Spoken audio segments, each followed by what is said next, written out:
सबका मैं अपने YouTube चैनल ASM न्यूज़ पर अनिल मिश्रा हार्दिक स्वागत करता हूं। मेरे चैनल पे आप नए हैं तो चैनल को करें सब्सक्राइब और जुड़ें हमारे साथ में। आपका जुड़ाव ही हमारी सबसे बड़ी आर्थिक शक्ति है। जैसा कि आपको विदित है कि टीचर्स भर्ती के लिए इस समय विभिन्न राज्यों में प्रक्रिया चल रही है। उत्तर प्रदेश में कब होगी इसको लेकर के बहुत से लोग पशुपेश की स्थिति में है। मैं सारी स्थिति स्पष्ट कर देना चाहता हूं। अब तो एकदम क्लियर हो गया है। कल रोजगार मेले का भी अभी आयोजन हुआ था और सारी चीज़ें क्लियर होती जा रही हैं। कोई दिक्कत नहीं है दोस्तों। जो योग्यता संबंधी पेंच फंसा रहता है उसे ये अधिकारी जानबूझ के फंसाए रहते हैं। जानते हैं क्यों? क्योंकि उनको ये लगता है ना, कि हम तो अधिकारी हैं, हम जैसे चाहें वैसे घुमाएं, है ना। इस सब पे नकेल कसने के लिए योगी आदित्यनाथ जी की सरकार ने कड़ाई से इसका संज्ञान लिया है और ये बोला कि भर्तियां जितनी लेट करेंगे उनके वेतन से कटता जाएगा, है ना। और अगर ज़्यादा ये लोग लेट करते हैं तो सस्पेंड तक हो जाएंगे। जाहिर सी बात है कार्रवाई के दायरे में आ जाएंगे। नकल माफियाओं के लिए भी बड़ा अभियान इन्होंने चलाया है। 14 साल की जेल, है ना, और 25 लाख का जुर्माना। ये एकदम परफेक्ट रहेगा और निश्चित रूप से नकल कराना वास्तव में किसी भी समाज के लिए सही बात नहीं है ना। क्योंकि देखिए, नकल करना है तो अच्छी चीज़ों की करें। ये जो नकल माफिया, सालवर गैंग इत्यादि होते हैं, ये वास्तव में समाज को विकृत करने का कार्य करते हैं। निश्चित रूप से कठोरतम कार्रवाई उचित ही है। चलिए आते हैं आपके दूसरे मुद्दे पर। दोस्तों, आप सभी लोग TGT PGT के फार्म भरे थे। फार्मों में विभिन्न प्रकार की गलतियां आपने कर रखी थी।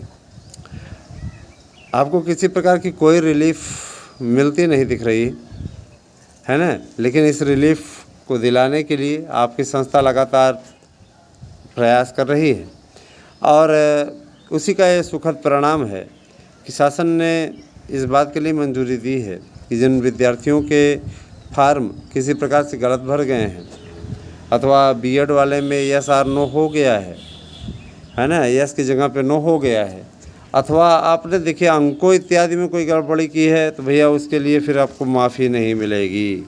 अगर आपने नंबर इत्यादि में गलती कर दी है तो उस पर आपको माफ़ी नहीं मिलेगी। उस पर फिर आपको अग्रिम कार्रवाई झेलनी ही पड़ेगी। ठीक है। मैं ये बताना चाहता हूँ कि लगभग आधे से ज़्यादा फार्म इस रडार पे आ रहे थे।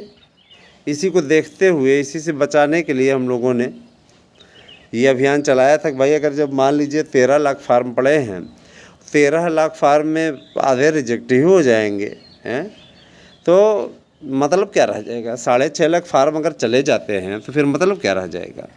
भाई इनको भी अवसर मिलना चाहिए। एक तो भर्तियां जल्दी नहीं होती हैं, भर्तियां अब आई हुई हैं, आया हुआ है, उसमें भी बेचारों का रद्द हो जाए तो पता लगा वो कैसे करेंगे। तो कम से कम आपको अवसर मिला है, इस अवसर का आप लाभ उठाइए। इसके लिए आप धन्यवाद कहिए हमारे YouTube चैनल मार्गदर्शन अकादमी और ASM न्यूज़ की टीम को।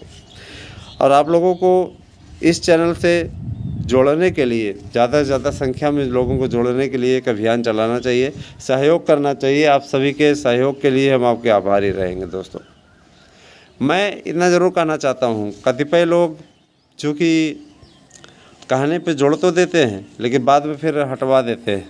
ऐसे भी कुछ लोग हैं।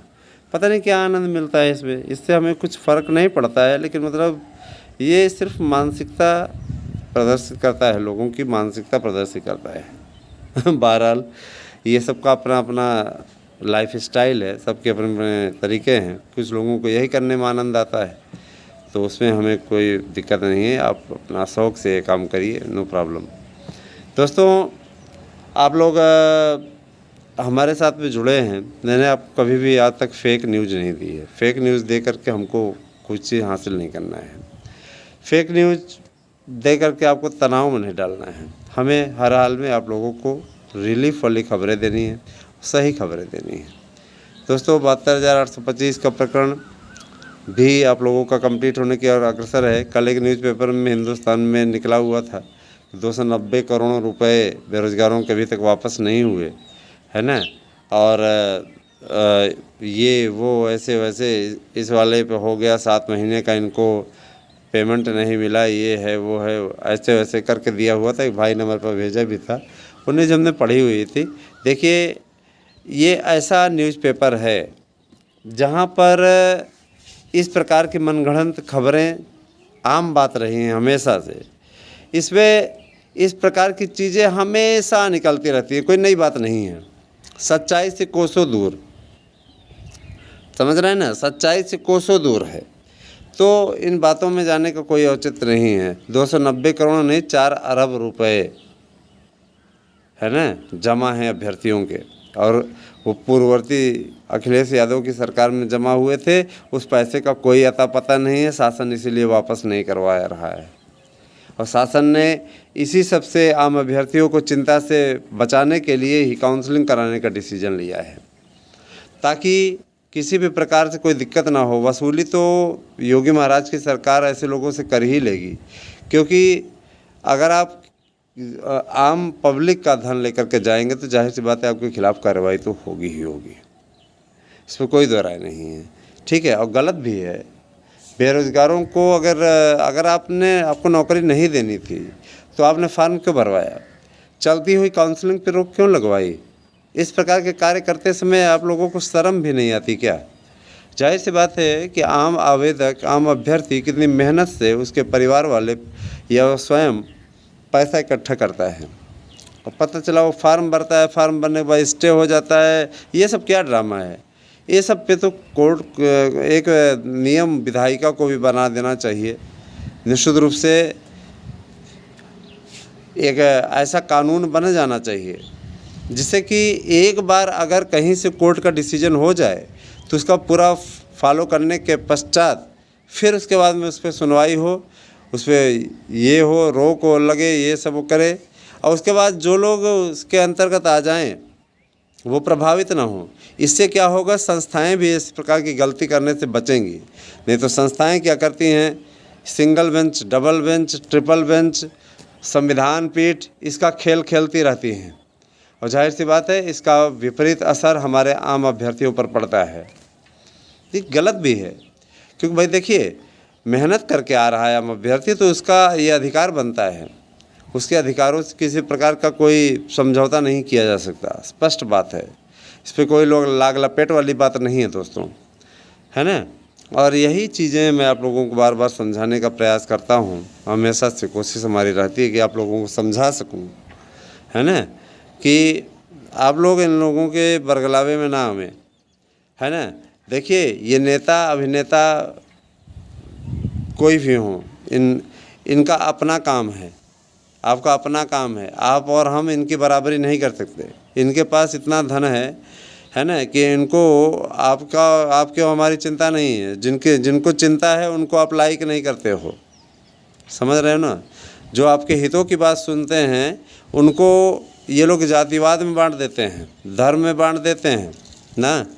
तो जो आपके लिए अच्छा काम कर रहा है, जैसे कि अभी मोदी जी हैं, काम कर रहे हैं आपके लिए, अच्छा काम कर रहे हैं, लेकिन उनको हटाने के लिए विपक्ष के सारे छिकरू लल्लू पंजू सब इकट्ठे हो गए हैं, है ना। तो ये चीज़ें हैं। अब उनके वही है कि वही स्थिति है जैसे हजारों जुगनू टिमटिमाएं जलें, लेकिन क्या वो चंद्रमा का प्रकाश बना सकते हैं क्या? नहीं ना। तो वैसे ही ये लोग भी हैं, यही स्थिति है इनकी। मित्रों, निश्चित रूप से आपके हितों की बात करने के लिए इनके पास में कोई काम नहीं है, कोई जिम्मेदारी नहीं है ना। इन्हें अपने लिए समय है, लेकिन आप और हम इन मुद्दों पर अपना समय बर्बाद करते हैं, अपना समय ख़राब करते हैं, लड़ते हैं। कहीं पे चाय के दुकानों पर बैठे हुए लोगों को मैं देखता हूँ, वो झगड़ा करते रहते हैं, ये ऐसे हैं, वो ऐसे हैं, ये वैसे हैं। अरे क्या वो ऐसे हैं, है ना। इन सब राजनीति के चक्कर में मनीष कश्यप देख रहे हैं बुरी तरीके से फंसे हुए हैं। राजनीति ऐसी चीज़ होती है, सबसे बड़ी चीज़ तो यही मुद्दा। दोस्तों, आप सभी लोग अपना दस्तावेज़ तैयार रखिए। दस्तावेज़ में आप लोगों को मैं बता रहा हूँ 4-4 सेट आपका रहना चाहिए। सभी मार्कशीट की, जैसे आपने हाई स्कूल का आपका की मार्कशीट है तो उसके 4 सेट स्वप्रमाणित रखिएगा, स्वप्रमाणित करके। इसके अलावा इंटर का है तो इंटर का 4 सेट, और अंक पत्र प्रमाण पत्र दोनों होने चाहिए, याद रखिएगा, दोनों ही आपके होने चाहिए। ये मत सोचिएगा कुछ समय आपने नहीं लगाया था तो नहीं चाहिए। इस समय तो उस समय नहीं लगाया था, 12-12 साल बीत गया, आप अभी तक प्रमाण पत्र ही न लाए हैं, वो भी करना ज़रूरी है। ध्यान दीजिएगा इन सब चीज़ों पे। बहुत बहुत धन्यवाद दोस्तों, आपसे एक दिन शुभ हो। Thank you, have a nice day.